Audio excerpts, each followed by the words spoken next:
Okay, thank you. Then agenda item 2 is the Integrated Education Bill formal clause-by-clause consideration. Can I refer members to a briefing paper from the committee clerk at page 4, response from the Speaker about committee stage at page 6 of the meeting pack, correspondence from the Bill Office providing draft amendments for the committee at page 8 of the meeting pack, correspondence from the Bill's sponsor providing proposed amendments at page 10, the sponsor's original amendments at page 15, advice from the Examiner of Statutory Rules at page 27 of the meeting pack, and original legal advice on page 34 of the meeting pack, and addendum legal advice on proposed amendments to clauses at page 50. Can I advise members that the committee will now formally determine and set out a position on each of the proposed amendments in each clause, and as necessary. All decisions are final at this stage in relation to the committee stage.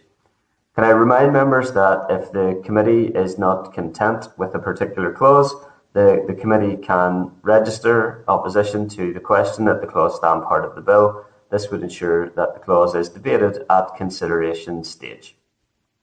Can I also advise members that it is anticipated that the committee will conclude all formal deliberations at today's meeting and that the committee will agree a report on the 24th of November, tomorrow. Okay, so clause 1 then. This clause provides definitions of integrated education and integrated school. In essence, integrated education is educating children and young persons in schools which promote an ethos of diversity, respect and understanding between those of different cultures and religious beliefs and of none in the same school on a daily basis. The Department of Education raised concern that the definition of integrated school as set out at clause 1 of the original bill was too broad and incongruent with the definition constituted by the 1989 order. It queried the implications for existing integrated schools, statutorily defined as grant-maintained integrated or controlled integrated, and also suggested that any school could propose that it meets the definition of integrated school as provided for in the bill, and as such could redesignate as an integrated school without undergoing any form of legislative process. In response to the department's concerns, the bill sponsor has instructed the bill office to draft an amendment to ensure that the definition of integrated school explicitly requires schools to have completed and complied with the process of becoming known as integrated by the Education Reform Northern Ireland Order 1989. The sponsor has provided the text of an amendment to clause 1 that you have available to you. Clark, do you need me to read the amendment text? Yeah, I think it's helpful. Okay, so clause 1, page 1, line 11, leave out paragraph 2 and insert an integrated school is a school which A, intentionally supports, protects and improves an ethos of diversity, respect and understanding between those of different cultures and religious beliefs and of none, between those of different socioeconomic backgrounds and between those of different abilities, and B, has acquired grant-maintained integrated status or 2, controlled integrated status under the Education Northern Ireland Order 1989. Can I ask, is the committee content with the amendment? Yeah, Clark, do I respond and then go through the members individually as well then? Yeah, our members can do a show of hands or indicate. Okay, or audibly. Okay, so yeah. I'm content with the amendment. Are other members content with the amendment? Pat? Chair, I'm content with clause 1 as amended by the sponsor. Okay. So go to Robin.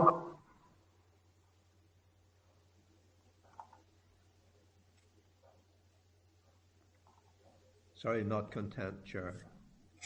Okay. Daniel? Hi, Chair. The amendment ensures the definition of integrated education requires schools to comply with the Education Reform Order, which is one of the main concerns that we had. But will still require further legal advice and the potential for amendment going forward, but okay for this at this stage. Okay. Yes, Clark? Can I just ask that you say in respect of the amendment and in respect of the clause, if that's okay? Yeah, Okay. well, my concern in relation to the original clause is that the bill is going to change the definition of an integrated school from education together at school of Protestant and Roman Catholic pupils to one that intentionally promotes, protects and improves an ethos of diversity, respect and understanding between those of different cultures and religious beliefs and of known. So I'm just clarifying this because this is all firmly on record. So I did have concerns with clause 1, but again, subject to amendment and legal advice, happy to proceed. Thank you. Okay. Robbie? Yes, right, Chair. Happy to support the amendment. Having spoken to a few groups last night from the integrated sector. Thank you. Okay, thanks. I think that brings us to Diane then.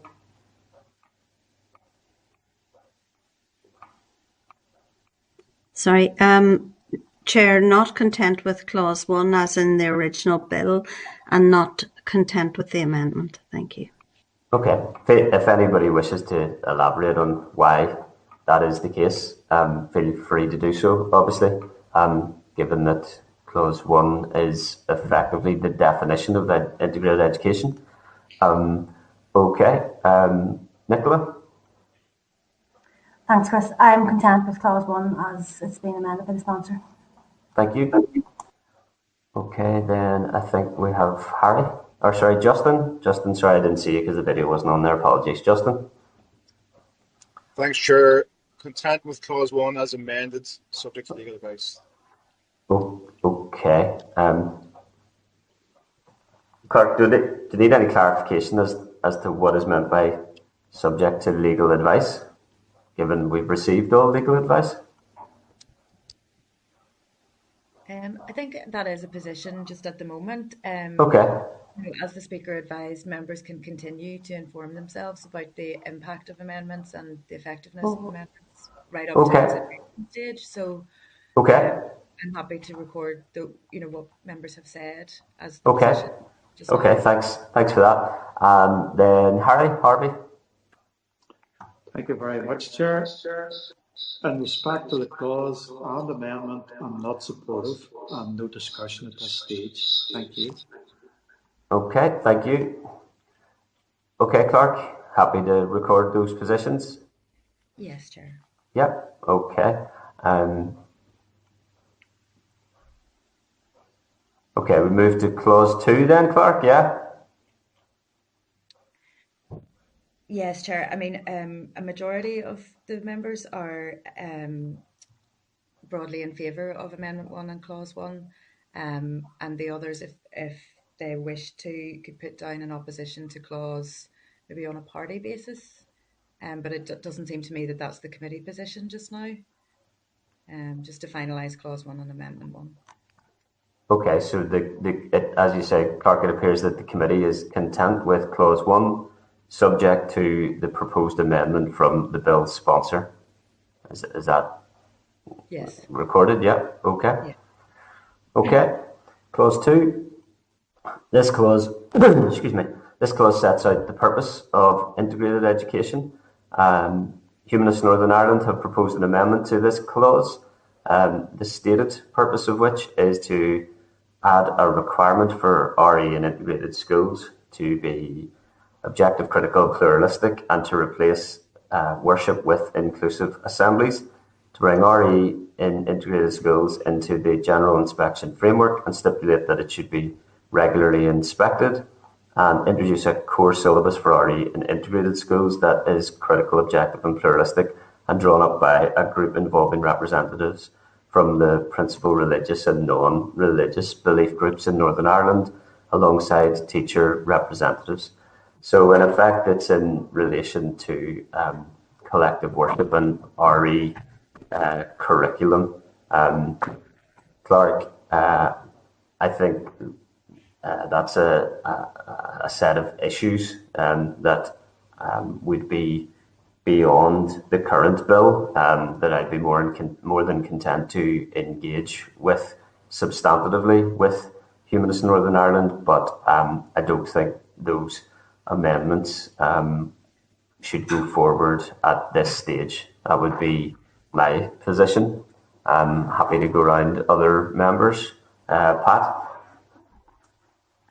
Chair, I think this bill is already complex enough without bringing in the proposed amendments from the Humanists, so I would be opposed to that happening. I'm happy at this moment to support Clause 2 as it stands. Yeah, sorry, I should have added. I'm content to support Clause 2 as drafted as well. Thanks for that, Pat. Robin? Thank you, Chair. No difficulty at talking with the Humanist at a later stage. I do think Clause 2, Chair, I do not see it as being in any way necessary to the bill. It could be argued it sets out some context to it, but is so wide-ranging in scope that it then becomes all-encompassing, and perhaps even because it becomes all-encompassing, it is really a bit meaningless. So I think we would not be content with Clause 2, Chair. Okay. As I said, feel free to add any further detail to that. Again, given that is effectively a definition and purpose of integrated education. Thanks for that. Go to Daniel then. Yeah, Chair, happy to engage with Humanists at a later stage, but in view of Clause 2 as it sits today, the clause sets out the purpose of integrated education, as we are very clear. I'm not clear as to the effect this clause will ultimately have, which is a concern. I've noted that the Department's legal summary informs us that the impact of this on current school provision is hard to quantify, but potentially significant. And I'm left wondering, does this clause replace the definition of education given in the Education in Libraries NI Order 1986 for integrated schools, or is it in addition to it? So how can we have an integrated school and other schools having different definitions of education? So there's many questions to remain. And with that said, I can only let this go forward subject to amendment and further legal advice. Okay, thanks for that. Robbie? This is one that I can give a qualified agreement on, Chair. Just something I'd like to look at further, maybe in the debate, but qualified, okay at the moment. Thank you, Chair. Thanks, Robbie. I think that brings us to Diane.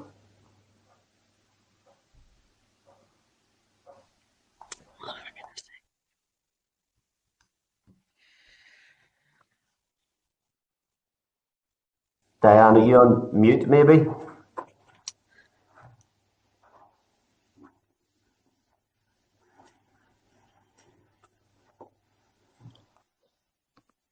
Is that okay now? That's everything you now. We can hear you now, thanks.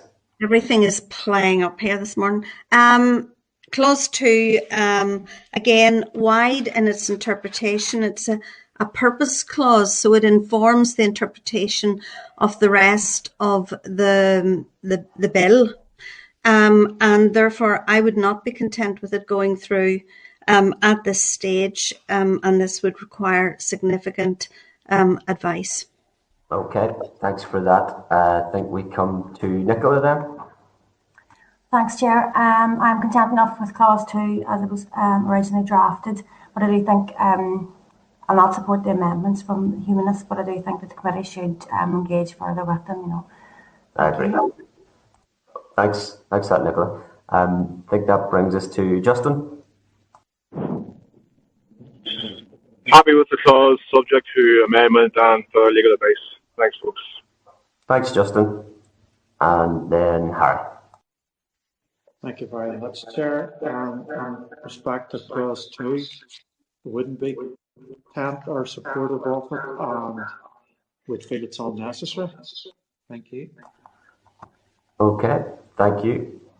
So, Clark, you content to record that the committee is content with Clause 2? Yes, Chair. Some members are content with Clause 2, subject to further clarification that they hope to get. And in respect of the amendments proposed by the Humanists, members don't seem to feel that this is the vehicle for those. As you can see from the names of the clauses, none of them address anything relating to the actual curriculum. So I can write on behalf of the committee to thank the Humanists for their amendment and propose that the committee engage with them again in due course. Thanks, Clark. Okay, then, Clause 3 requires the Department of Education to consult with a recognised body, which includes in its objectives the provision of support and advice to the Department in relation to integrated education. The Northern Ireland Council for Integrated Education, a registered charity incorporated as a company limited by guarantee, would appear to qualify for recognition under this provision. The Department has expressed concern that Clause 3 as currently written would require the Department to consult with NICE on every function, whether related to integrated education or not, and that NICE does not have the capacity to fulfil such a role.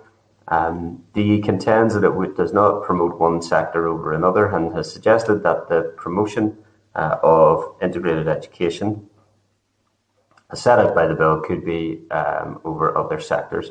It's highlighted a number of practical issues not considered by the bill, including physical capacity of schools, associated capital demands and constraints on teaching resources. It has reported implications to area planning, noted that the duty to promote integrated education would require area planning procedures to be reviewed. The Department has noted any such revision would have implications on the implementation of the strategic area plan and work undertaken to date. In response to the Department's concerns, the bill's sponsor has asked the Bill Office to amend Clause 3 to make it explicit that this clause relates to integrated education only, and draft amendments removing the words promote and promotion from relevant parts of the bill and to replace these with the word support. Proposer has also asked to have the word increase replaced with meet. Amendment text of Clause 3, page 2, line 9, after functions, insert in relation to integrated education. And Clause 3, page 2, line 12, leave out promotion of and insert support for. So is the committee content with Amendment 1 to Clause 3?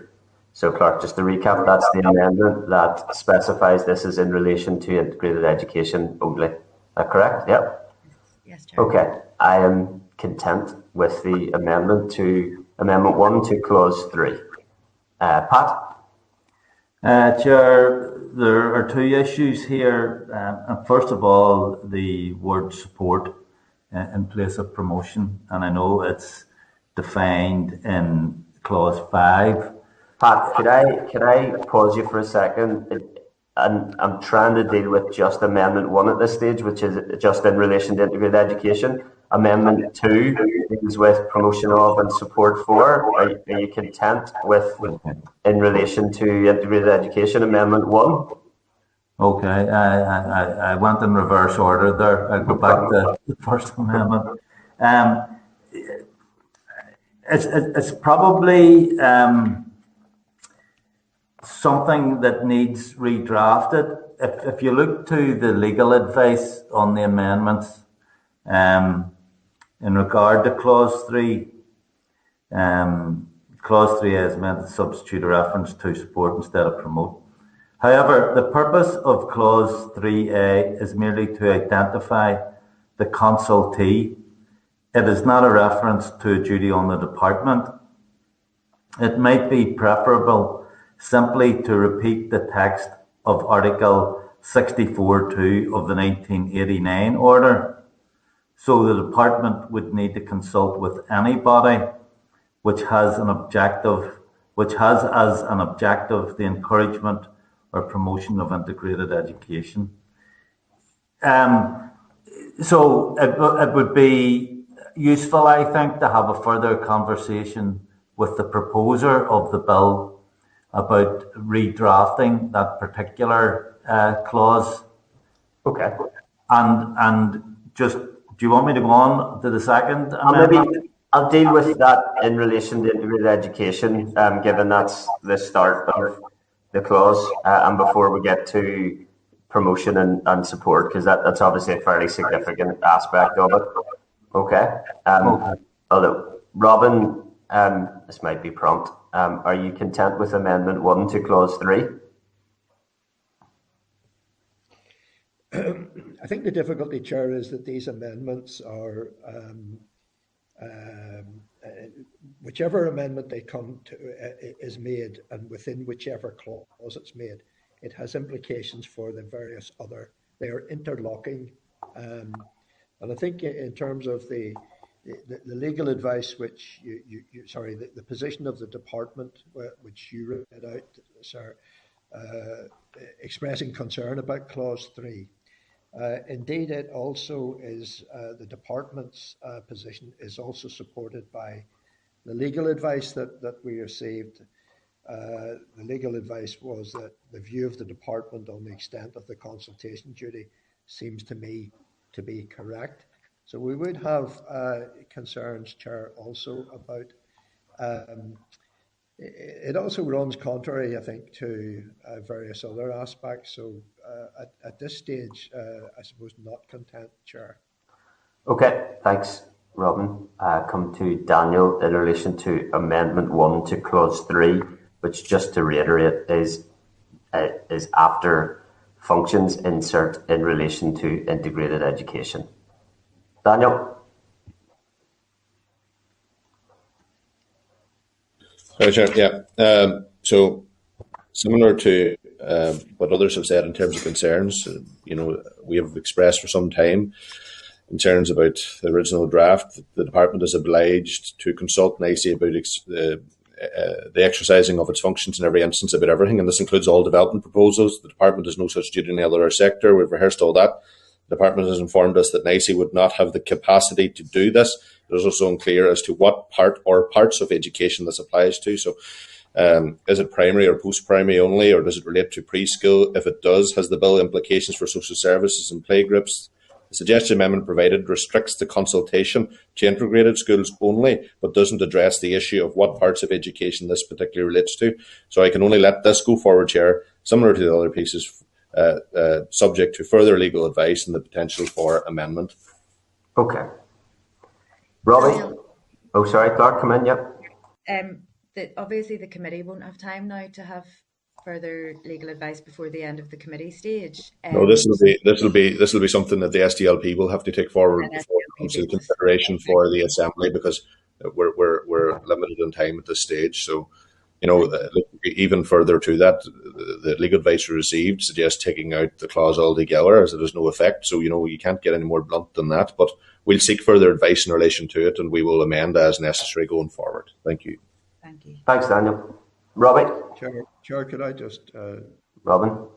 Chair, Daniel raised a point there. Maybe we could seek clarification on this for the future, whether or not Clause 3, and I've just noted down here, he mentioned the words nursery and playgroup provision. Could you, perhaps at a later stage, we might seek clarification on whether or not nursery and playgroups, because that would, again, take this bill in its sort of interlocking way into perhaps the area of health, which... You cut out there, Robin, I think. Sorry, Chair. Yeah. If at a later stage we are informed that nursery and playgroups, as Daniel has raised the question there, might be covered by Clause 3, I don't think it was the intention of the bill sponsor that that would be the case, because it would take us into the area of health rather than just limiting this bill to education. Okay, thanks, Robin. Robbie? Yeah, I'm content for this one to go through. So it's the Amendment 1 on Clause 3 at the moment. Yeah, just Amendment 1. I'll come to the issue of promote and support next. Yeah, happy actually with the amendment. I'll do a wee bit of more investigation and behind the scenes from a party perspective at this stage. Yeah, thanks. Okay, thanks, Robbie. I think that brings us to Diane.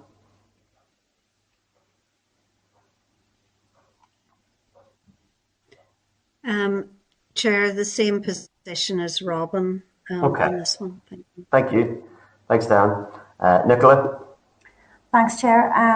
Again, listen, you can see where the sponsor was going with this here, but according to legal advice last week, it maybe isn't necessary. We can repeat what was written in the 1989 order. So I'm happy enough with it, but just so we can maybe explore it further, you know. Okay. I think that brings us to Justin. Sure, same position as Daniel. Thank you. Thanks, Justin. And Harry? And following the lead, Robin. Okay, thank you, Chair. Okay, thanks. Okay, Clark, you content with the response to Amendment 1 to Clause 3 there? Yes, I am, Chair. Members did seem to feel that that amendment, although it went to the concern about the scope of consultation in Clause 3, might still need some more work. Okay. Chair, Pat, sorry for cutting across you, Evan. I'm just wondering, is it appropriate for Caroline to give any advice at this point in time, or is this simply for committee members to deliberate? Caroline can, of course, but we would go into closed session just briefly then to deal with whatever that might be. But yes, of course, the committee. I mean, I just wanted to ask her what her view was on the legal advice from Jonathan in regard to this particular amendment. Yeah, well, shall we go into closed session then, members, if you're agreed? Oh, okay. We'll move into closed session very briefly. If you could just confirm when we are. And I will confirm that in a moment.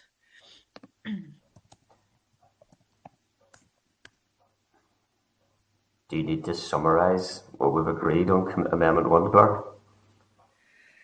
So on Amendment 1 to Clause 3, members were agreed with the thrust of the amendment to define the consultation duty, and the Deputy Chair suggested that this could refer to Article 64 of the 1989 order. There was a query about the extent of the consultation duty and whether that might extend, and that might be an unintended consequence, perhaps, that it would extend to nursery and playgroups, which would then bring it into the the hinterlands of health and education. So there were a couple of things that members wanted to clarify. I think the position is that that amendment is being noted, and the committee will work further with the sponsor. Okay. Thanks, Clark. Okay, then that brings us to committee consideration of Amendment 2 to Clause 3. Just as a recap, that applies to Clause 3, page 2, line 12, and it is to leave out promotion of and to insert support for. I am content with Amendment 2 to Clause 3. Can I bring other members in on that? Pat? Yes, Chair, I suppose we can't really look at this in isolation from Clause 5, which defines support, and it defines support in the same context it was going to define promotion. And although we've received some advice from our legal people, I'm still not entirely clear what the implications of the changing of the 89 order from encouraging facilitate to encourage, facilitate and support, what the wider implications of that would be. So I would want to reserve a view on this particular clause at this particular time and seek more advice on it. Thanks. Okay, thanks, Pat. Robin?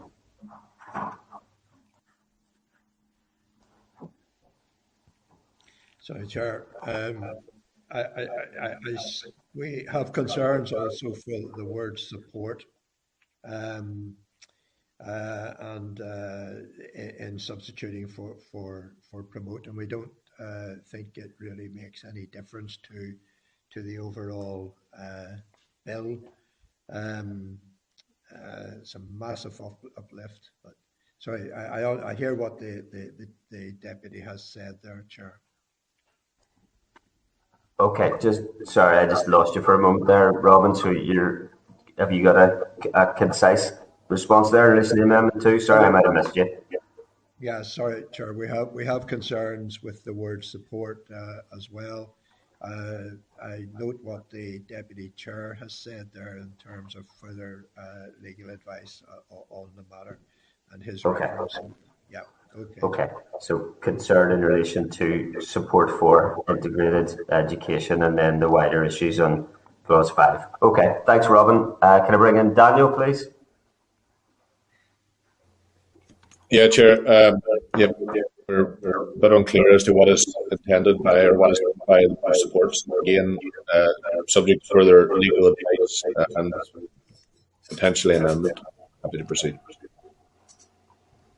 Okay, so is that Clark? Maybe just make sure that we're giving you enough clarity here, Clark. Is that just noting the amendment? Yeah, members, are you noting the amendment, or are you saying that you don't agree with it as drafted at the moment? We're saying it's not clear. Could I just ask sorry, Daniel, I want to make sure that you can be heard properly there. Can I ask other members who aren't speaking to make sure your devices are muted, because some of the audio, I hope it's not just me, has been a bit unclear. Daniel? We're not sure what is meant by the word support, so we're seeking further advice in relation to that as well, Chair. So we don't know the implications of it will be, so it's very difficult to take a clear vote on that. Okay, I guess we'll come to Clause 5, which obviously sets out the meaning of support. Robbie?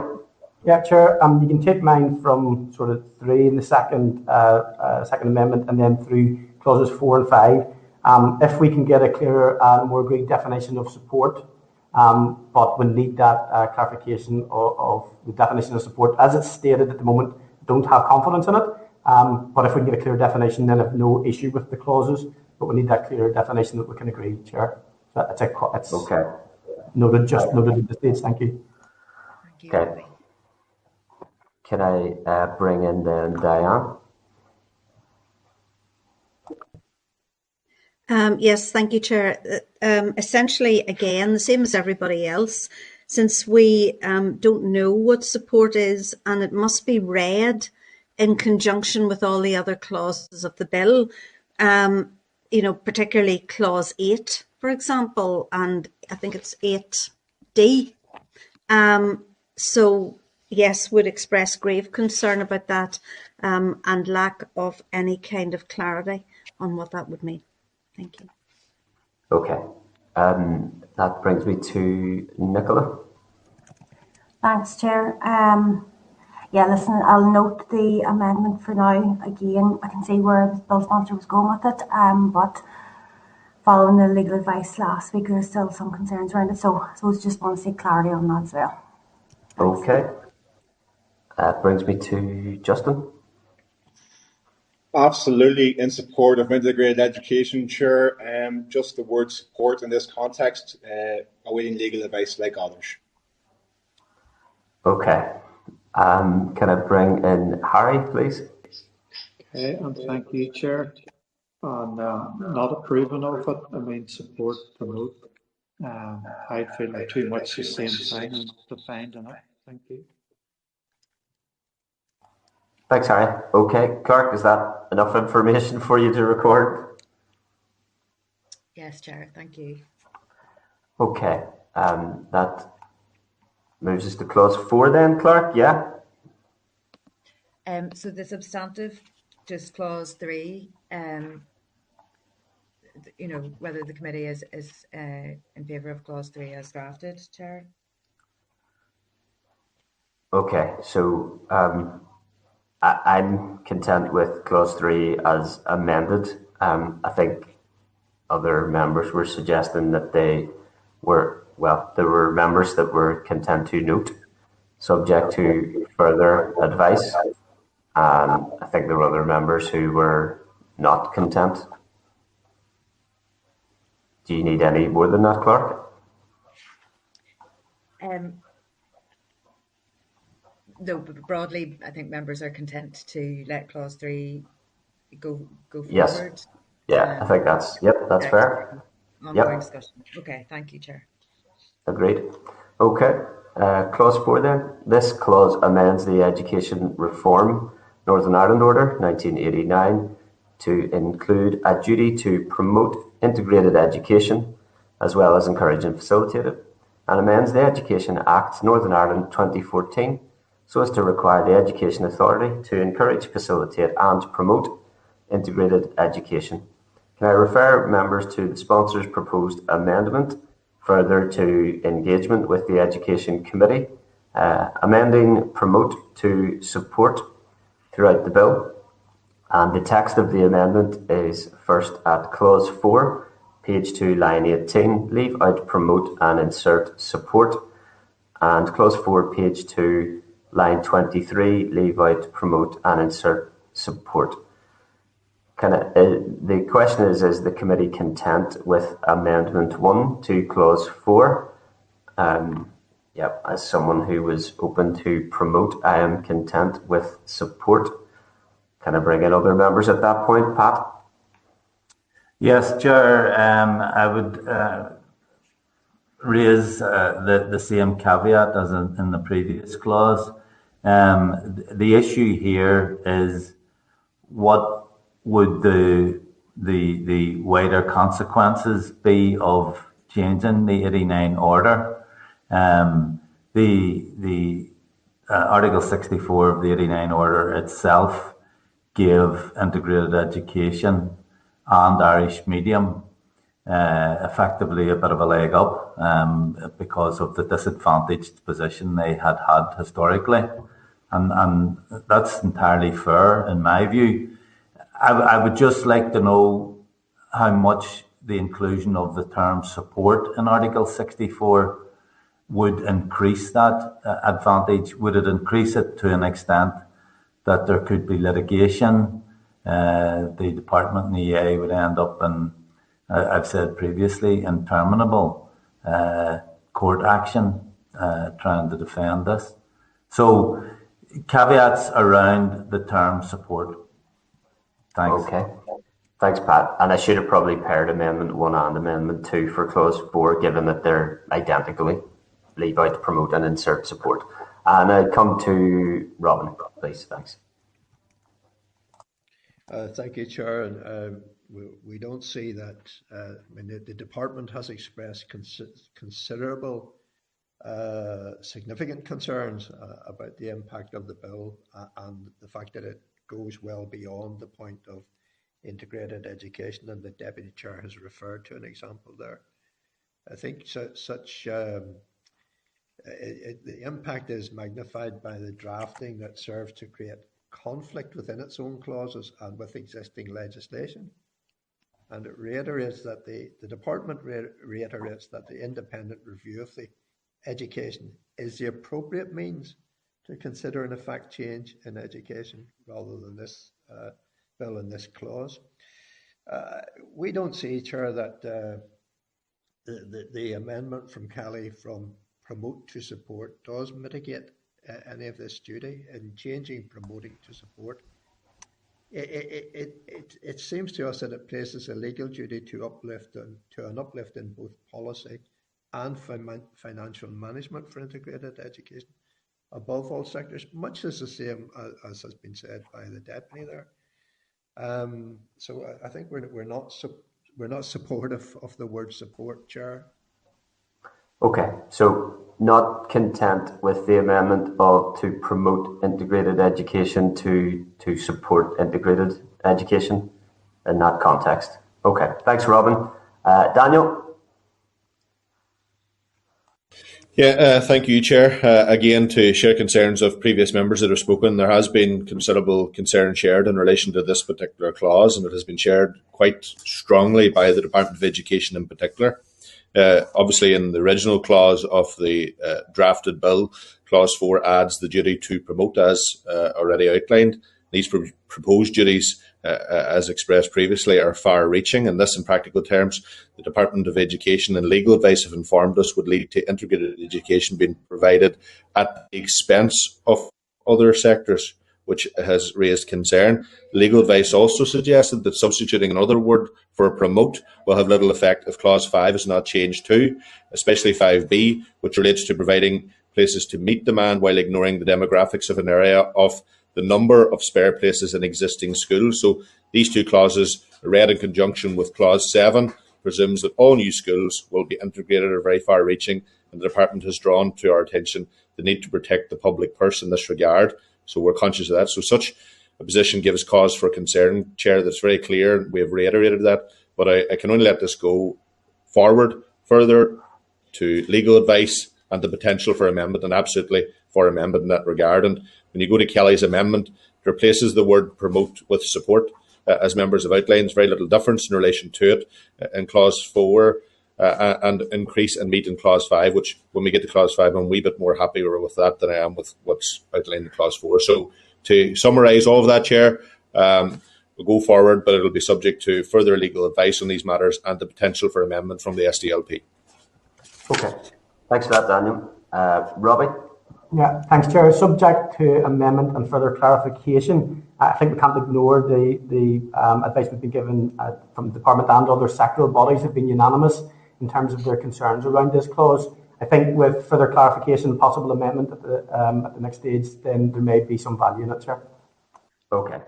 Brief clarification that not all sectoral bodies are concerned about the clause, but yep, okay, fair enough. No, integrated aren't you, right? Yep, fair enough. Okay, that moves me to Diane. Yes, Chair. Same as Robin, with the lack of a clear definition of support, there is no indication of how this would impact on other sectors within the system, and we really will come across this as a continuing theme now as we get further into the bill. But same as Robin. Thank you. Okay, thanks, Dan. Brings me to Nicola. Thanks, Chair. Again, happy to note the amendment, and again can see where the bill's contract's going, but following that legal advice last week, we need more clarity. Thank you. Okay. Brings me to Justin. Same as Daniel, Chair. Thanks, Justin. And then Harry. Thank you, Chair. I know, just like Robin and Diane, I would feel the word support doesn't mitigate this problem in any way, so it's not supportive of it. Thank you. Thanks, Harry. Okay, Clark. Need any further response in that regard?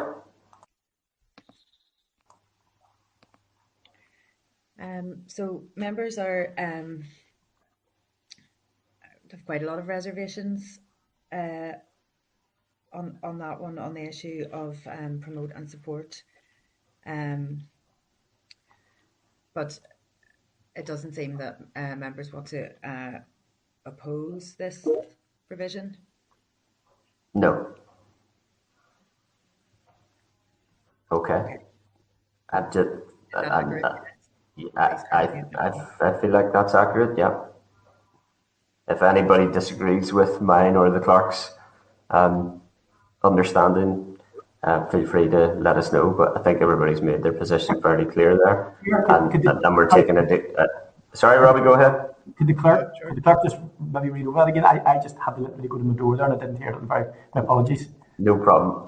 Clark, in relation to committee position on Amendment 1 and Amendment 2 to Clause 4, which amends promote integrated education to support integrated education.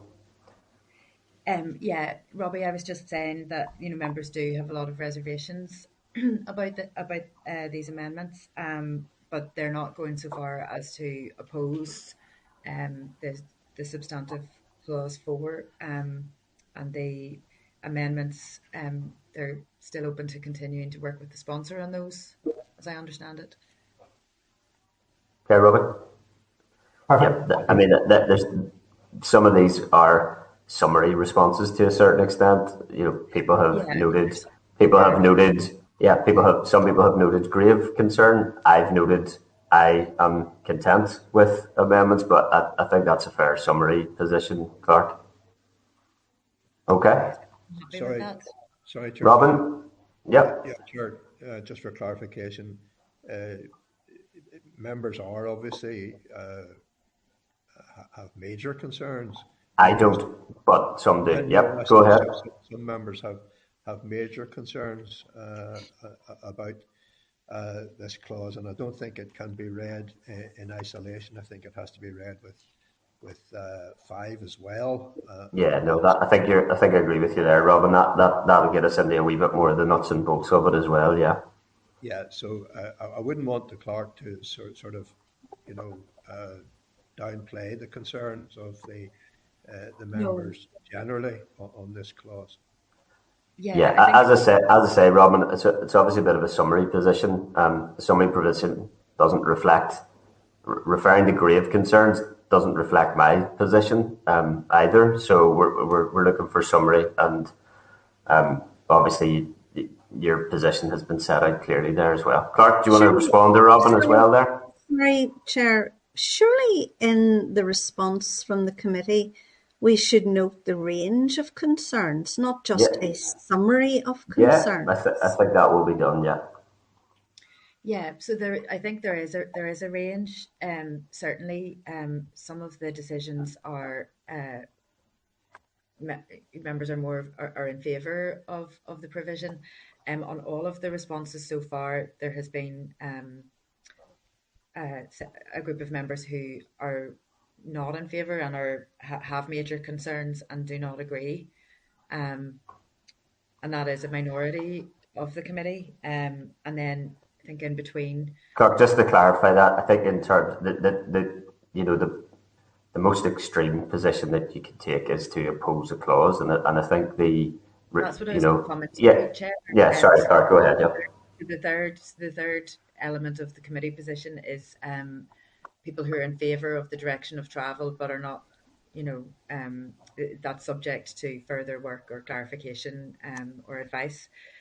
So where then it moves into procedural decisions, if members were to oppose a clause, that would be the kind of most negative position that you might reach, and I don't think that the committee has reached that on any of these provisions as a body. No, I don't think so. Yeah. So does that help you, Diane? No, I'm not being pedantic about it. I just wanted noted that, while there was one member in favour, every other member noted a range of concerns with the clause. That's what I wanted noted. I don't want a summary position that is of no use to you reading the summary. Yeah, that's fair clarification. I maybe used summary inappropriately there, Diane. I think to date the clerk has been recording positions accurately. I don't think you need to have any concern that your position won't be reflected appropriately. Okay, Clark? Yes, Chair. Okay, thanks. Then clause 5 defines the promotion of integrated education, and I refer members to the sponsor's proposed amendment changing promote to support.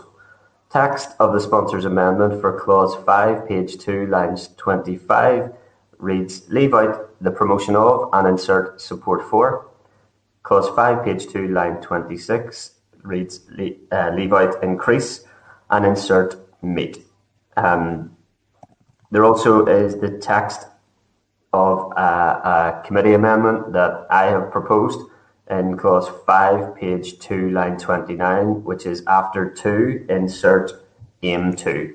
So clause 5, 1A would read, a reference to the support for integrated education is a reference to identifying, assessing, monitoring and aiming to meet the demand for the provision of integrated education, including, in particular, monitoring the number and success of applications for integrated education and B, providing sufficient places in integrated schools to aim to meet the demand for the provision of integrated education, including aim to meet the demand for integrated education, including expected future demand, and without treating the religious demographics of an area or spare places in existing schools as evidence of lack of demand for integrated education. 5.2 is in subsection 1A. Monitor means monitor by reference to data collected in respects of relevant catchment and other areas. Clerk, I am content with the clause subject to those amendments, and I bring in Deputy Chairperson Pat Sheehan, MLA. Thanks, Chair. Well, we have a similar caveat around the term support, of course, and the difficulty is in this particular clause, until we get real clarity on that, it's difficult to be definitive about the other proposed amendments, the changing of increase to meet, and in 1B, change to insert AM2, sorry, yep. AM2, yeah. And I mean, on the face of it, I would be happy to support that, but everything comes down to the issue around support. I certainly have no difficulty, and the legal advice we got was that aiming to meet was not a particularly onerous obligation on the department. And so if you're changing part B to aim to meet the demand, I presume that similarly wouldn't place an onerous burden on the department, but everything hangs on the definition of support. Thanks. Okay, thanks, Pat. Robin? Thank you, Chair. Kelly's amendment, I don't think does, and I've already made the point that we're reading clause 4 and clause 5 together on this. So the amendment to increase to meet in clause 5 I don't think will mitigate any of the concerns. I think the duty would then be on the Department of Education, would be significant in the context, and giving us a context that would not be enjoyed by either the controlled sector, the maintained sector, or indeed, I believe the Irish medium sector, Chair. Okay, thanks, Robin.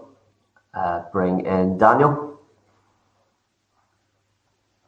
Yes, Chair. Similarly to what I had said just previous, I do have concerns about the definition of support, and I suppose to use how Pat analysed it, it all hangs on that. So we will be seeking further legal advice and seeking most likely to amend as well going forward. So happy to proceed at this stage, but we have concerns in relation to the definition. I will say I'm happier with meet instead of increase, so as well further to that. So. Okay, thanks, Daniel. Robbie? Thanks, Chair. I think the sponsors went some way to ameliorate some of the concerns, but again, let's go back to what I said previously with regard to the definition of support. And there's one other issue just in there, Chair. I've raised this probably before in relation to Clause 7. I know Clause 7's been changed, but just wondering about the issue about spare places in existing schools, not being able to use that as lack of evidence or whatever. I kind of get why the sponsor's done that, but I'm thinking about the implication it has on other sectors in regard to issues like temporary variation and the wider area planning. So on this one, just again, the bulk of it, just waiting on that definition of support because it has material impact on this one. Okay, thanks, Robbie. That brings me to Diane. Yes, thank you. Couple of things. As with all other members, bar yourself, Chris, of course, I do want to express again lack of clarity in relation to support, and definitely that really does need to be sorted out. I would like to also know in this particular clause what to meet the demand or aim to meet the demand, and how future demand would be monitored and assessed in this particular clause, because I think that has a material bearing on support for the clause as well. Thank you. But same as Rob. Thanks, Diane. Nicola? Thanks, Chair. Again, I have the same concerns as I had previously about the word support. I think that 5.1a aim to meet should be okay, depending on the word support, and your suggestion of 5.1b aim to meet as well. I think it's a good suggestion. So again, depending on how we figure out how support is reflected, then that should be okay. Thank you. Thanks, Nicola. Sorry, the assembly bell is going off beside me here. Apologies. Okay, that brings Justin. Thanks, Chair. Yes, as before, have concerns around the definition of the word support from a legal perspective, and happy to proceed subject to legal advice and further amendment. Thanks, Chair. Thanks. Can I bring in Harry, please? Thank you, Chair. Just concerns in the definition of the words because of their implications as well. So Robin and Diane, thank you. Thanks for that. Okay. Clark, do you wish to advise on the record on clause 5? Yeah, Chair. Everything hangs on the definition of support. I think the Deputy Chair said that at the start, and then everyone, to a greater or lesser extent, chimed in with that. There was some members were a bit more content with the increased and meet amendment, and members also raised, particular reasons why they're concerned about this provision, lack of clarity or implications on other sectors, or how future demand might be monitored, etc. So we can record that. But again, I think members are content with the provision and the amendment subject to further work. Okay, thanks for that, Clark. Clause 6 then requires a range of education bodies defined in clause 14 to include provision for integrated education in their strategies, plans and policies. A number of them already have a duty to encourage and facilitate integrated education. Some concern has been raised that the requirements of clause 6 may conflict with, for example, CCMS's statutory responsibilities to the Catholic maintained sector. The Department of Education queried the operational implications for EA and SEA, and the sponsor has proposed to replace the word promote with the word support again in clause 6.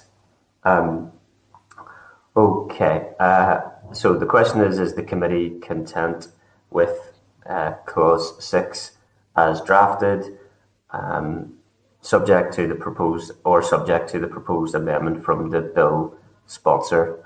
I am content for clause 6 to pass subject to amendment from the bill sponsor. Pat? Thanks, Chair. Yeah, I don't see promoting this in my copy here. Sorry, yes, yeah, Pat, you're right. Actually, that's an anomaly. That issue doesn't apply in clause 6. Apologies. Okay. That's a correction. No problem. Just the issue around education bodies and the issue you raised yourself, that CCMS in particular may find a conflicting obligation in terms of their statutory responsibility in relation to the maintained sector. Now, in terms of the legal advice we got, it says, it seems clear that a provision which requires CCMS to include provision for integrated education is difficult to reconcile with its function of promoting and coordinating the planning of the effective provision of Catholic maintained schools and promoting their effective management. However, it is not impossible that it should do so. In addition, where two statutes are incompatible, the latter will impliedly amend, or in limited circumstances impliedly repeal the former. So, I suppose, and I'm not proposing an amendment. I'm just talking out loud here that perhaps education bodies at the very start of that clause could be amended to the department. In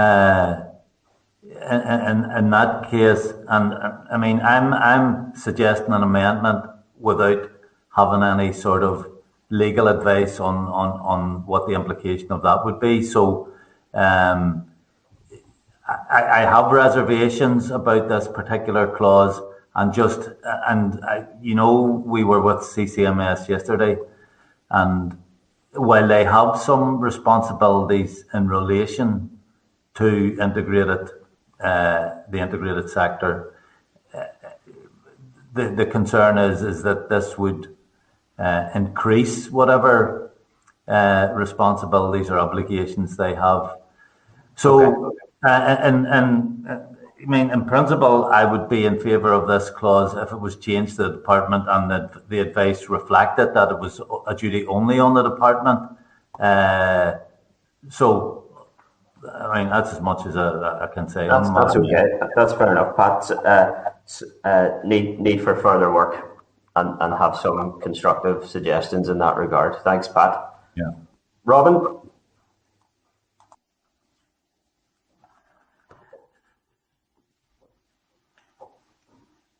I think you might need to unmute your device, Robin. Thanks.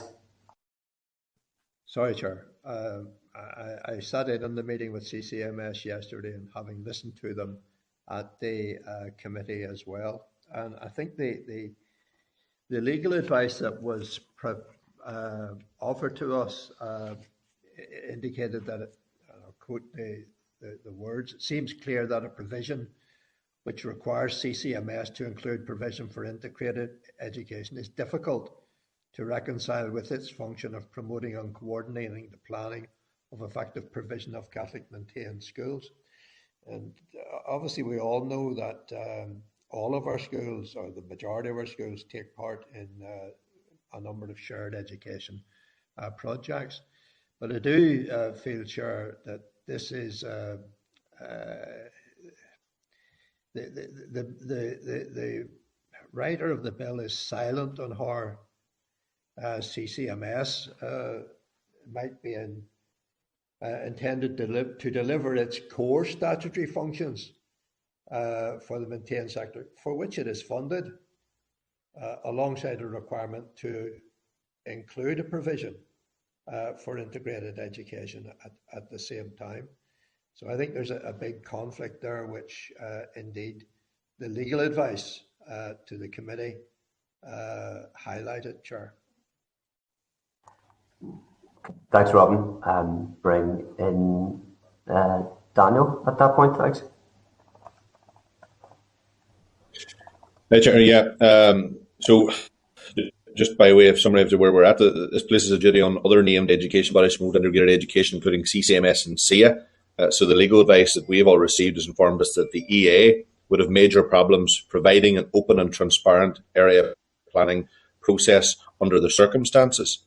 So the reason for including these sector bodies is unclear, and the outworking of this has caused great concern across education generally. So with that said, and also considering what we've heard in legal advice tells us that placing a duty to promote on CCMS is difficult to reconcile with its function on behalf of maintained schools, and this is likely to lead to legal challenges.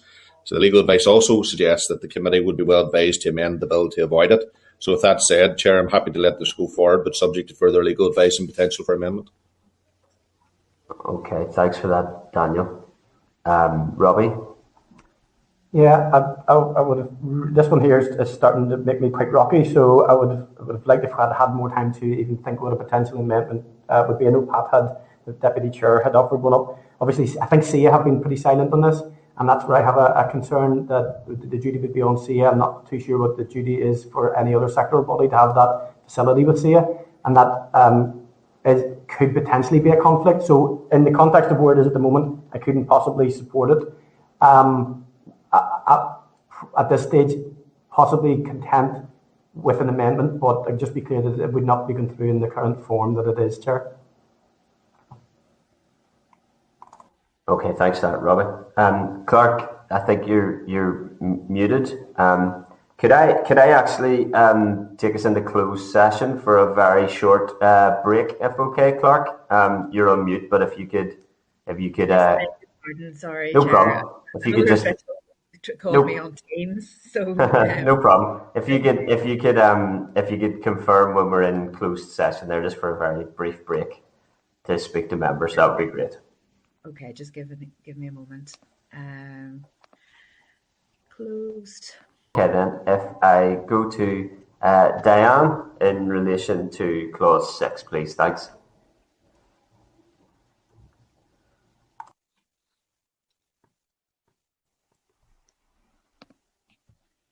Sorry, Chair.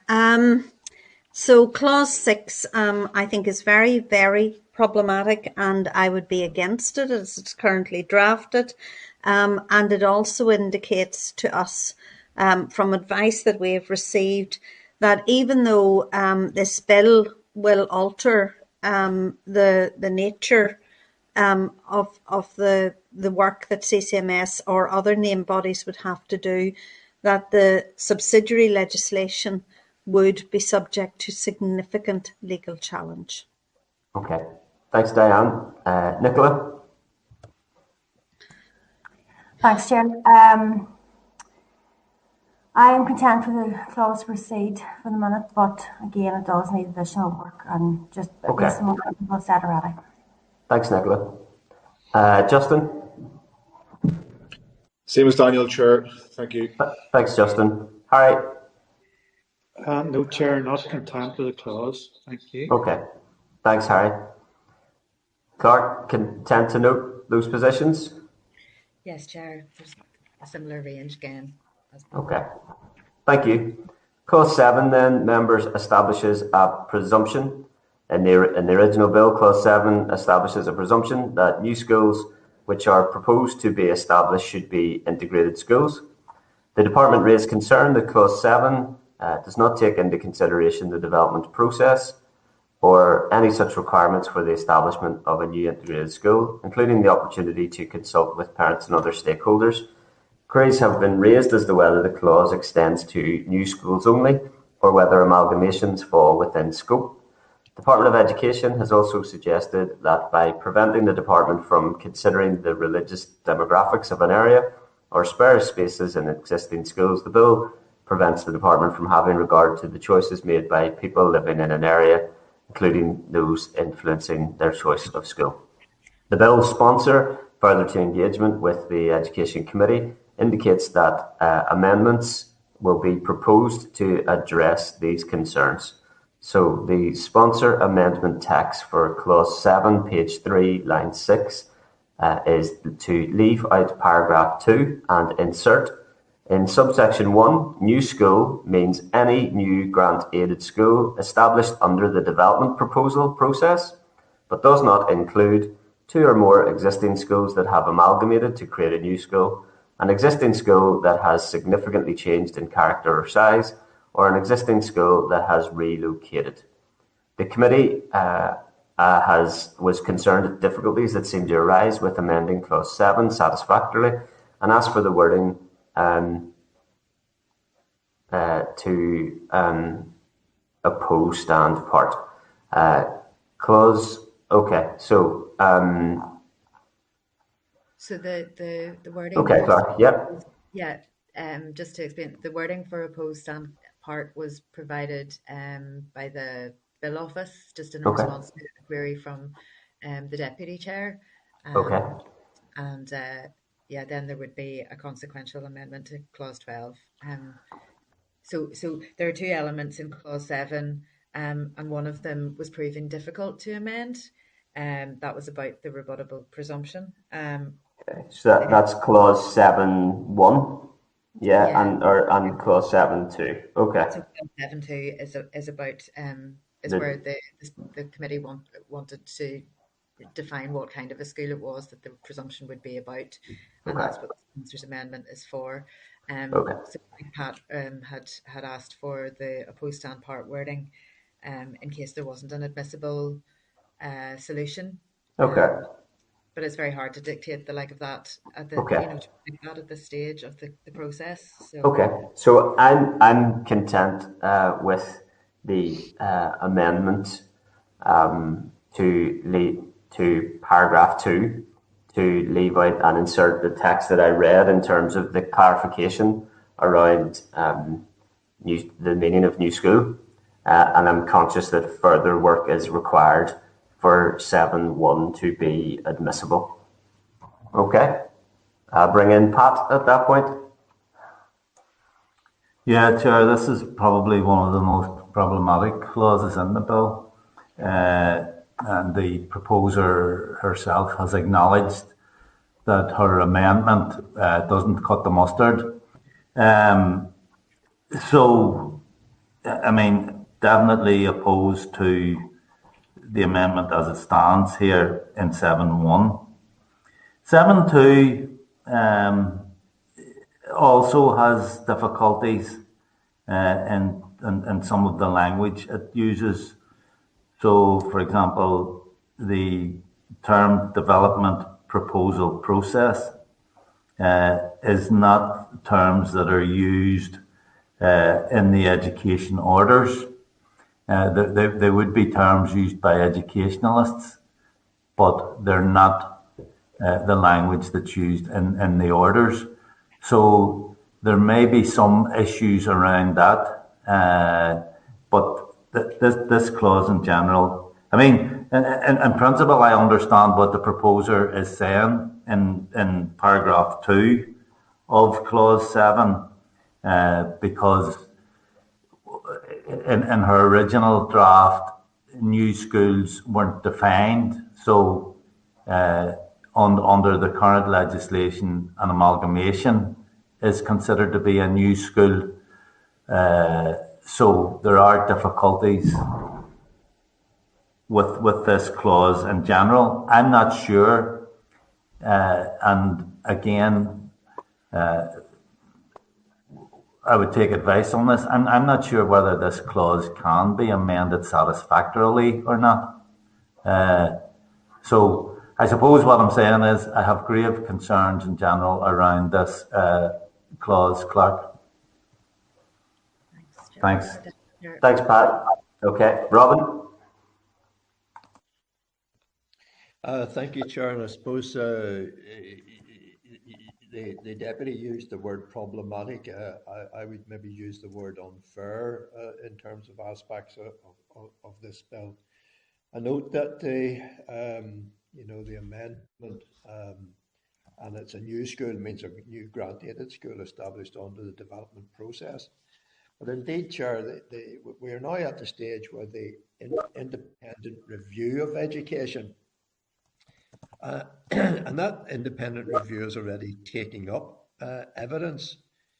The panel, in the expert panel that has been appointed, is cross-community, and it is highly experienced in this field. So whilst I feel like the deputy, I don't think that this could be amended to satisfactorily assuage my concerns, Chair. Thanks, Robin. Daniel? Yeah, Chair, similar to what Pat has said, we have and have continued to state serious concerns in relation to Clause 7 for some time. Now, I know that there has been efforts made by the proposer to amend, and we do appreciate the efforts that have been made, but it still draws considerable concern in relation to what is being proposed. So With that said, even in looking at how potentially this could be amended, we see that it's difficult. We are going to have to seek further advice on this, as well as with other clauses, and certainly seek to amend. But as it sits, we have considerable concern about this in its form. Thanks, Daniel. Robbie? Thanks, Chair. I think in this particular clause, this is one that jumped out at us right from the start. And to be fair to the bill sponsor, I think the bill sponsor has actively engaged on this in the removal of like subsection 2, if that's what we refer to. The clause as it stood, nobody could really support, but the amendment, once it's been tested to see if it's admissible, is something we could definitely look at, Chair. Thanks, Robbie. Diane?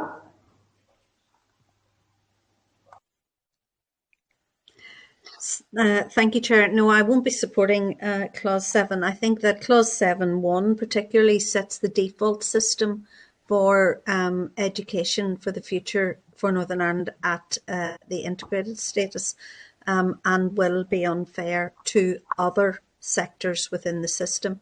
And I particularly think that this is a difficult clause when we are in a situation when we are doing the review of education, and we should be waiting to see where that will take us. So thank you. Thanks, Diane. Nicola? Thanks, Chair. Yeah, listen, there are issues around this clause, certainly, and the bill sponsor did acknowledge that herself. And even with the amendments, there still are around the use of the language and the scope and whether or not it'll be admissible in the Assembly anyway. So I suppose we'll just we'll wait and see if any work can be done with it, I suppose. Thanks, Nicola. Justin? My position is the same as Daniel's, Chair. Thank you very much. Thanks, Justin. Harry? Okay, thank you, Chair. I'm not supportive of the amendment or the clause.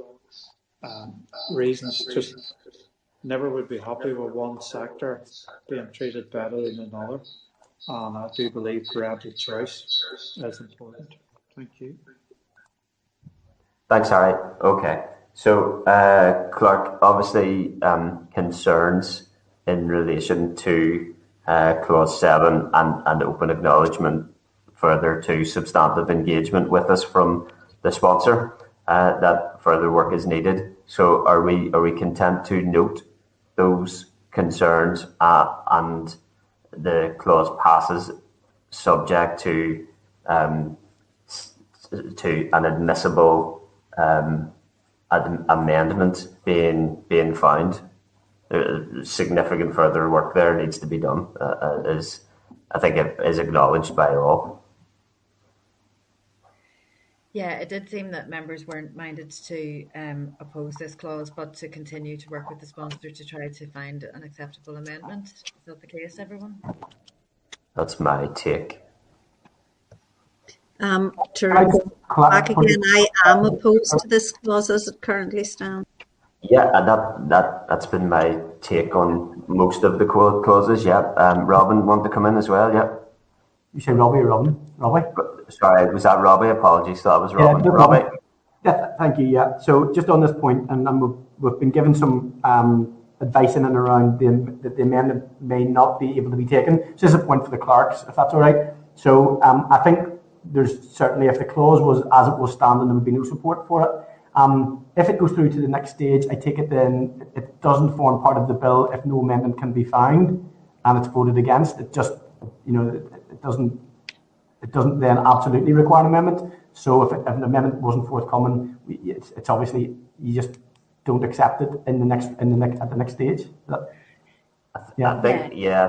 Obviously the committee, is entitled to to return to the clause if necessary. Yeah, Clark, is that fair enough?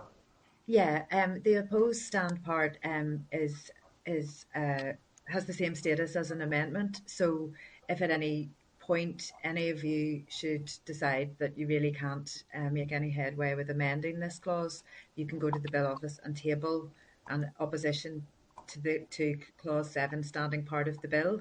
That then will be discussed at consideration stage. but it gives you some space between now and then, I suppose, to continue to work with the sponsor. But I have noted, Diane, the positions of those of you who are opposed to the clause now already. Okay. Thanks, Clark. Okay, members, then we move to clause 8. This clause requires the Department of Education to publish a strategy for encouraging, facilitating, promoting and providing integrated education. Can I refer members to the sponsor's proposed amendment, changing promote to support throughout the bill? In particular, sponsor amendment text, clause 8, page 3, line 12, leave out promotion and insert support for. Clause 8, page 3, line 16, leave out promote and insert support. And clause 8, page 3, line 23, leave out promotion and insert support. Clark, I am content for the clause to pass, subject to amendment. Can I bring in Pat Shane, MMA? Yeah, Chair. Again, the caveat around support, and my understanding is that clause 8D in particular is somewhat incoherent. So, in terms of if you're identifying funding commitments and resources for the support and provision of integrated education, provision can't be made without it being supported. So it's just again this term support, and it has been suggested maybe instead of support, development might be a better word. But in principle, I've no difficulty with this clause, subject to caveats around support. Thanks. Thanks, Pat. Robin? Thank you, Chair. And I suppose, again, like others, this word support. But in terms of the bill trying to move the responsibilities onto the Department of Education, I was under the impression that NICE had a role in this too, that NICE had the role to bring forward and prepare a sectoral plan. But having said that, Chair, I don't think it does anything. It continues to elevate one sector above the other three sectors, and it applies I don't know what's happening there, Chair. Sorry, I'm not sure either, but we can hear you clear, Robin, thanks. It applies a statutory duty on the department, which I think the Commissioner indicated that she had the responsibility for forwarding integrated education. And there's currently no need or requirement for this, unless it is a view that the committee view integrated education as more important than other sectors. And I don't believe, Chair, that as we be going through, that is the view of the committee, that one sector is more important than the other sectors. Thank you, Chair. Thanks, Robin.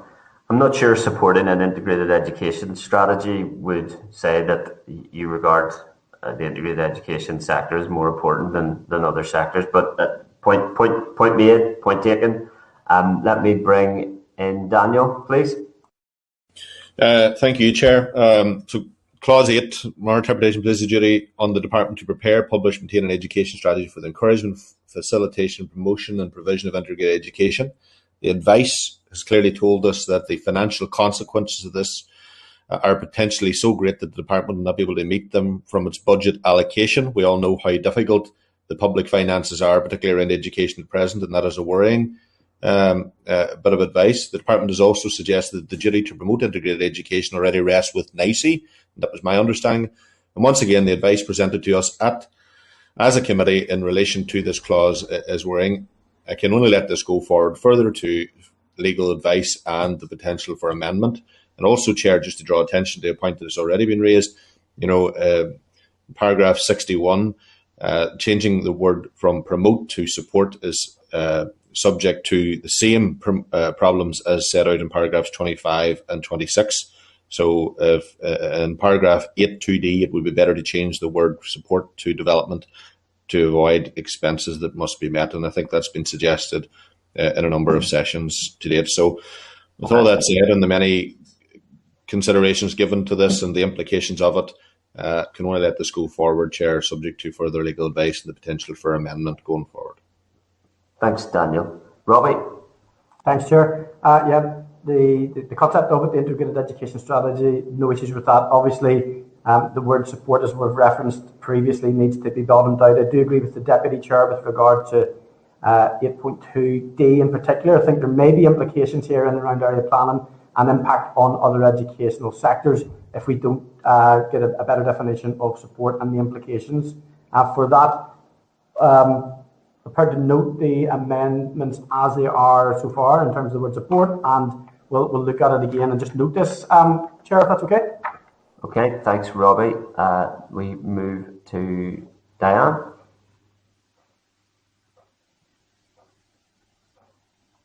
Same as Robin. Thanks, Diane. Nicola? Thanks, Chris. And same as Pat, essentially we'll wait for that definition of the word support or clarity. Thanks, Nicola. Justin? Thanks, Chair. Happy for it to proceed subject to further legal advice and further amendment. Thanks, Justin. Harry? No, not supportive, Chair, because I do believe that it would elevate the integrated sector above the other three, controlled, integrated and RICE meetings, and take away funding from them as well. Thank you. Thanks, Harry. Okay, Clark? Okay, then. Clause 9. This clause requires the Department of Education to publish a biennial report on integrated education. Is the committee content with clause 9 as drafted? I am content for a clause that requires the Department of Education to publish a biennial report on integrated education. Pat? Content. Thanks, Pat. Robin? Chair, again, in the same as clause 8, I would have thought that the role of NICE is to bring forward a sectoral plan rather than the role of the Department of Education. I think 9A, is over 2 years. It's just a bit of a nonsense for a strategic plan. But anyway, Chair, I think it's the role of NICE rather than the role of the department. Okay. And it should be the job of NICE. I think the department already funds NICE to do that, Chair. Okay, thanks for that, Robin. Maybe as a point of information worth noting that it's my understanding that the Shared Education Act is reported on a 2-year basis also. Thanks for that. Can I bring in Daniel, please? Yeah, Chair, thank you very much. So obviously, as Robin has pointed out and others, requires the department to report biannually. We do have some concern about that. It's unclear if a 2-year period is a reasonable time frame for so many long-term objectives, and I'm unsure if the nature of the reporting is focused enough on children and their parents, which we've raised previously. So again, Chair, I can only let this go forward further to advice and potential for amendment. Thank you. Okay, thanks, Daniel. Robbie? Yeah, Chair. I think it's. I actually agree with Robin on this. I think the 2-year piece may pose some difficulties at the outset. I know you'd said that shared education, but shared education isn't a sector. I think the good education is certainly moving into that realms. I think the other thing that I would like to see here is some more ambition shown in around the clauses for measuring the percentage of pupils that mix in the schools, because I was reading some NICE's documents recently, and it said it is still about high numbers, if you like, of children from different backgrounds in the same school.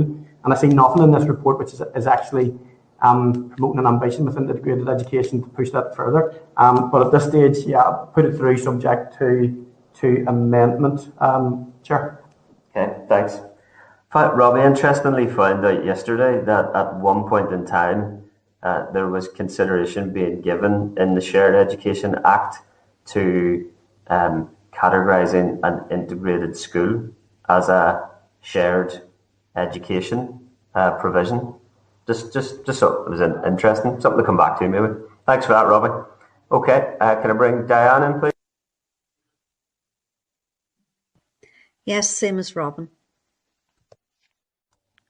Thanks, Diane. That brings me to Nicola. Yes, Chair, I'm happy for that clause procedure. Thanks, Nicola. Justin? As before, Chair, subject to further legal advice and further amendments. Thanks, Justin. Harry?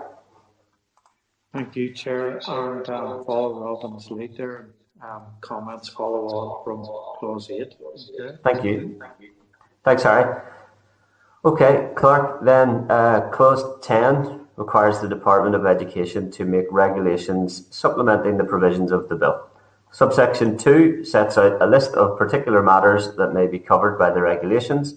The Examiner of Statutory Rules has recommended that regulations made under clause 10 of the bill, which amend primary legislation or are otherwise of significant substance, should be subject to the affirmative or to the draft affirmative procedure. Can I advise members that amendments have been sought pursuant to the ESR's advice? The Bill Office is drafting amendments on behalf of the committee to refine the list of matters in 10.2 to those related to integrated education, to limit the power in 10.3 to amend legislation to consequential, transitional, etc. purposes in carrying out the aims of this legislation, and giving the Assembly more control over the regulations drafted by the Department by raising the resolution procedure from negative to draft affirmative. The text of the committee amendments are as follows. Clause 10, page 5, line 8. After regulations, insert in respect of integrated education. And clause 10, page 6, line 1. Leave out subsections 3 and 4 and insert 3. Regulations under this section may include any supplementary, incidental, consequential, transitional, transitory or saving provision the Department considers appropriate. A, for the general purposes or any particular purpose of this Act. B, in consequence of any provision made by this Act. Or C, for giving full effect to the provisions of this Act. 4. Regulations under this section may not be made unless a draft of the regulations has been laid before and approved by a resolution of the Assembly. And sponsor amendment text for clause 10, page 5, line 18 is to leave out promote and insert support. Clerk, I am content for the clause to pass, subject to all amendments listed. Thank you. Pat? Yes, Chair, other than the usual caveat with support, I'm content with this clause as amended. Thanks, Pat. Robin? Thank you, Chair. I think this is an very unusual situation. It would be much better, I think, for the department to have enabling power rather than include in the bill a specific requirement to make regulations. If I'm correct in that, Chair. So we have concerns about this aspect as well, this clause as well, Chair. Thanks, Robin. Can I bring Daniel at that point, please? Yeah, Chair. Just that the amendments by the Examiner Statutory Rules should be accepted. That would be my view in relation to this. So, happy enough. Thanks, Daniel. Can I bring in Robbie, please? Thanks. Yep, happy with them as amended and changed as per the committee. Thank you, Chair. Thanks, Robbie. Bring in Diane. Yes, no, it's content with what Robin has said. Thank you. Thanks, Diane. Nicola? Yes, I'm content with the clause as amended by the examiner. Obviously, again, subject to the word support. Thanks, Nicola. Justin?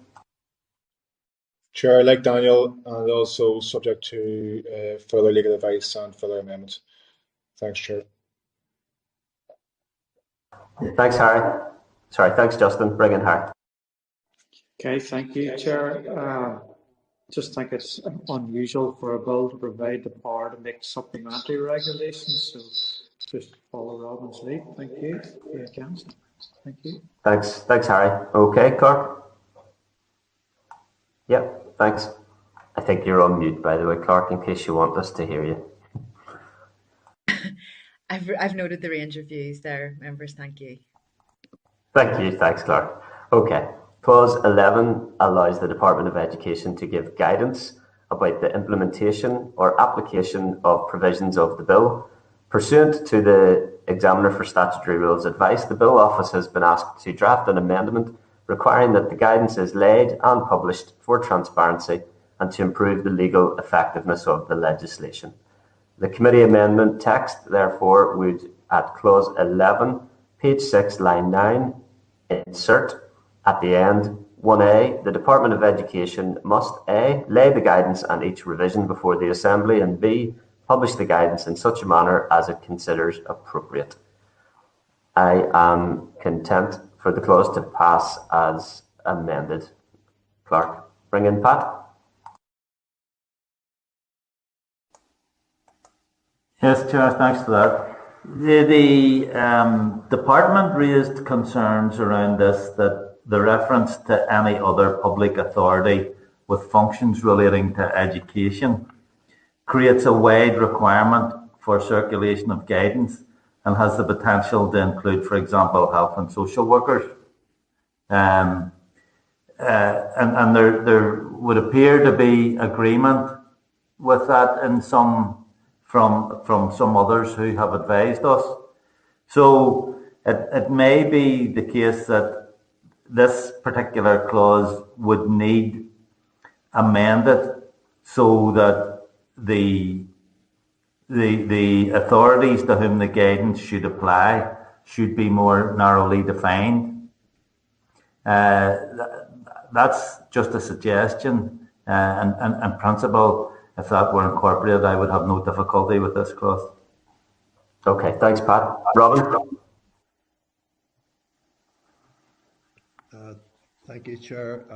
Kind of just lost my place at the minute. I was looking back to where I made reference. I think it was Daniel made reference to the nursery units and so on, and whether or not this clause might indeed take us into that area as well. But I think the lack of clarity, and I think, Chair, is what gives me some cause for concern.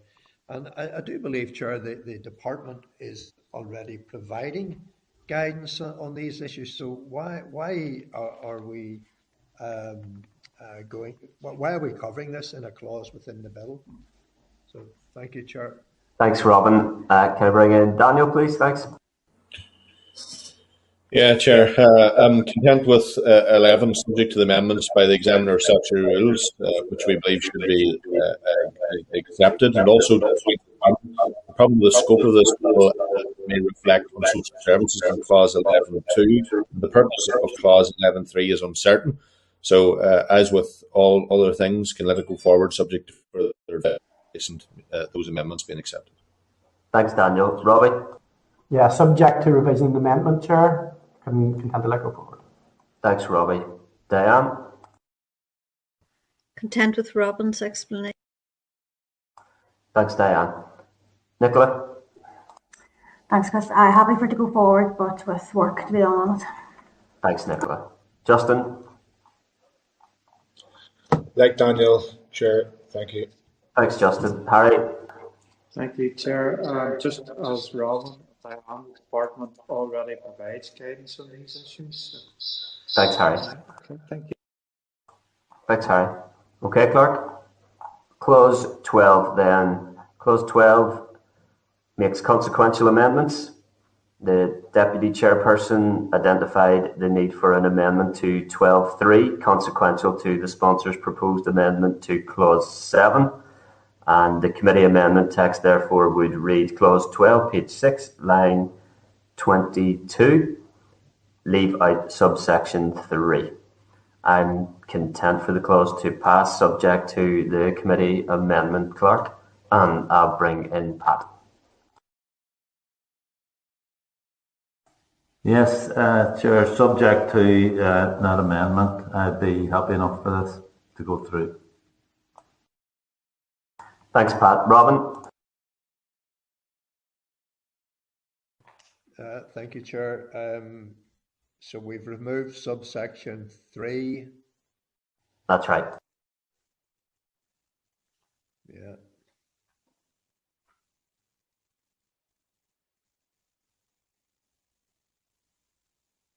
I think it would be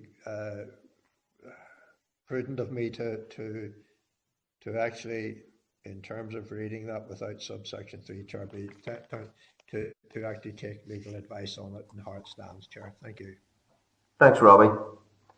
Robin, apologies. I'm getting tired. Can I bring in Daniel, please? Thanks, Chair. The legal advice indicated the scope of the bill is so great that not all the ground has been covered and that needs to be in relation to it.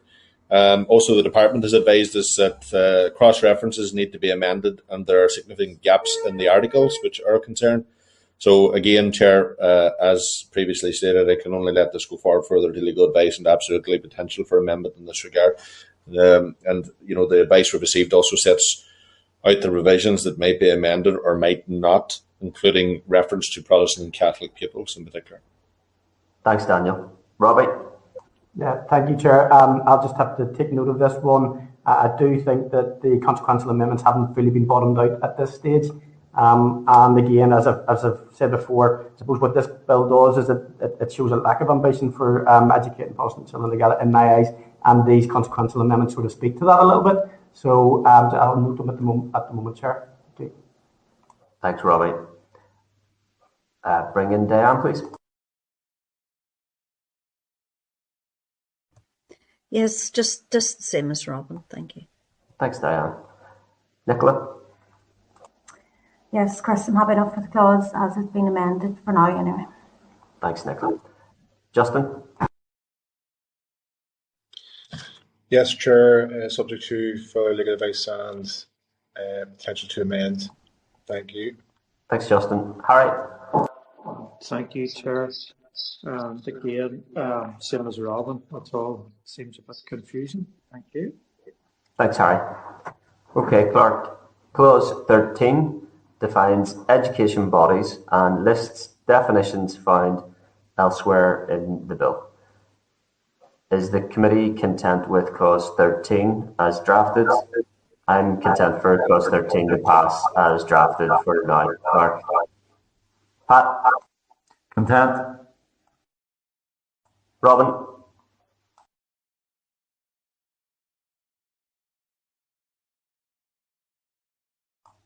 Sorry, Robin, I think you might have been on mute there. Apologies.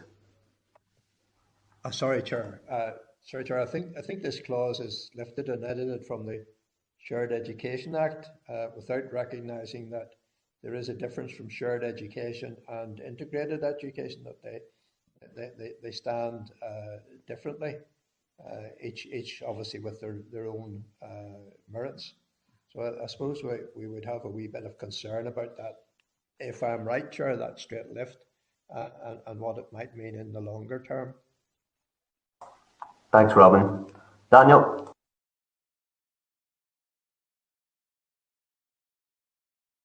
Yeah, Chair. 13, we expressed the questions about the names of the education bodies. So considering the disquiet from other sectoral bodies, the comments from the Department of Education and the legal advice that we received, it's not clear if all or any of these bodies should be included in this bill, and if so, in what particular way. So I can only let this go forward further legal advice and potential for amendment. Thank you. Thanks, Daniel. Robbie? Yeah, Chair, I think it's absolutely consequential to clause 6. So at this point, I'd just like to note it. I've raised concerns about C in there and so on, and the lack of response from them. So I'll just note it at this point, Chair, if that's okay. Thanks, Robbie. Diane? Yes, same as Robin. Happy. I still think that there are some concerns that need to be sorted out with it. Thanks, Diane. Nicola, please. Thanks. At this stage, Chris, I'm happy enough for that clause. Thanks, Nicola. Justin? Likewise, Chair, subject to legal advice and further amendments. Thank you, Chair. Thanks, Justin. Harry? Thank you, Chair. And just a wee bit more clarity may be needed. Okay, thank you. Thanks, Harry. Okay, Clerk, clause 14 then provides for the bill to come into force 6 months after royal assent. Are committee content with the clause as drafted? It's just the clause, obviously. I'm content with the clause as drafted. Pat? Content. Thanks, Pat. Robin? Content. Thanks, Robin. Dan? Content? Thanks, Daniel. Robbie? Content, Chair. Thanks, Robbie. Diane? Yes. Thanks, Diane. I should record this. A rare moment of contentment with a very procedural clause, admittedly. Okay, Nicola. Content. Thanks, Nicola. I might just record this and play it back as like this is what everybody said about the whole thing. That's a joke for the avoidance of any doubt. Okay, Justin. I'll go on, say it. Go on. Okay, thanks. I wasn't really going to play it back, by the way. Harry. I suppose so. And the Strangford voice is strong. Thanks, Harry. Okay, clause 15. Well, we might get on clause 15 as well. Clause 15 gives the bill its short title, which is obviously the Integrated Education Bill. Is the committee content with clause 15 as drafted? Clerk, I'm content with clause 15 as drafted. Pat? Content. Robin? Content, Chair. Daniel? Chair, I wholeheartedly, absolutely agree. Can't disagree with a word you've said. The title is 100% very good for me. Thank you. I'm gonna cut that snippet before you get to the title. Okay, Robbie. We take legal advice on this one, Chair. I'm only joking. Content. Thank you. Thanks, Robbie. Diane. Yes, content. Thank you, Diane. Nicola. Content, Chris. Thanks, Justin. Very content, Chair. Thanks, Justin. Harry. Delighted, Chair. Thanks, Harry. Okay, and finally, Clerk, I'm required to ask if the committee is content with the long title of the Integrated Education Bill as well. In what way does the long title differ, Clerk? Sorry, you're on mute, Clerk. The long title describes in a bit more detail the functions of the bill. Okay. Yeah. I'm content with the long. I'm content with the long title. Pat. Just what exactly is the long title? I'm sure I'll be content with it. I would like to read it before I say that. I know. Clark, So, do you want to read that out? Sorry, it's. I haven't got the. I haven't. It's not on my draft. It's at the start, and it describes. So it's subject to change, you know, as the bill is drafted after subsequent stages of the amending stages of the bill process. I beg your pardon, this won't open for me. Caroline, sorry, can you read it out for me? Sorry. Caroline there, okay. I think she is, yeah. Yeah. She's maybe muted, is she? I'm not sure.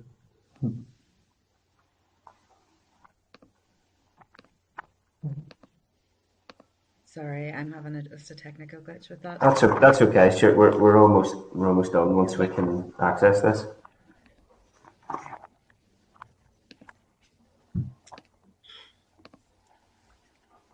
Is it okay?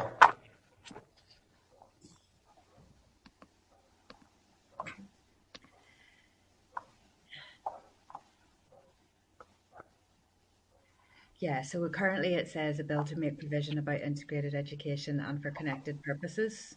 Okay. So Thanks for that, Clark. Beg your pardon. No problem. Thanks for that, Clark. So yeah, Pat, just to reiterate, it's to make provision about integrated education and for connected purposes. Yeah, no difficulty with that. Thanks, Pat. Robin? I think Robin might have had to step off screen momentarily, so I'll move on and we can bring him in once he's back. Daniel? Yeah, Chair. Thanks. Robbie? Content? Thanks. Diane? Yes, content. Thank you. Nicola? Yep, that's grand. Thanks, Nicola. Justin? Yeah. Thanks, Justin. Harry? Yep, I think that's okay. Okay. I think it's safe to presume that Robin will be okay with the long title as well there, Clark. Okay. That concludes formal clause-by-clause scrutiny of the Integrated Education Bill, members. I realise members will have other Assembly commitments here this morning, and I realise we introduced a bit of levity towards the end of our considerations there, but can I just, obviously we'll agree the report at tomorrow's committee meeting, but give a serious thank you for the extent of engagement that has occurred at this committee stage of the Integrated Education Bill.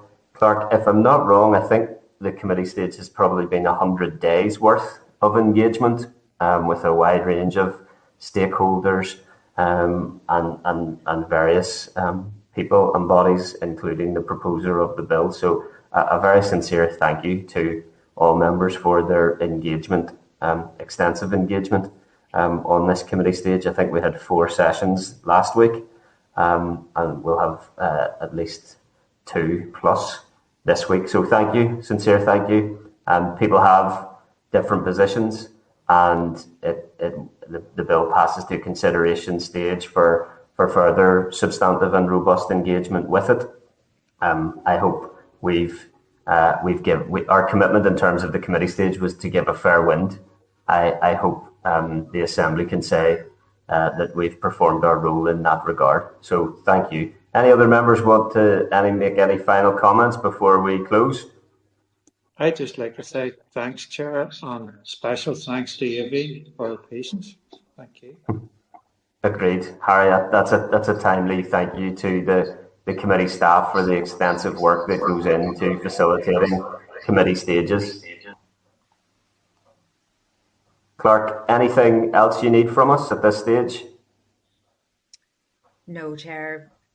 I'll come to you if I need any clarifications, but hopefully we're set now. Thank you. No problem. Okay, members, thanks very much indeed for your attendance and participation today. If there is no other business, the date and time of our next formal meeting is tomorrow, Wednesday the 24th of November, via Starleaf at 9:15 for 9:30. The committee meeting does now adjourn. Thank you. Thanks, everyone.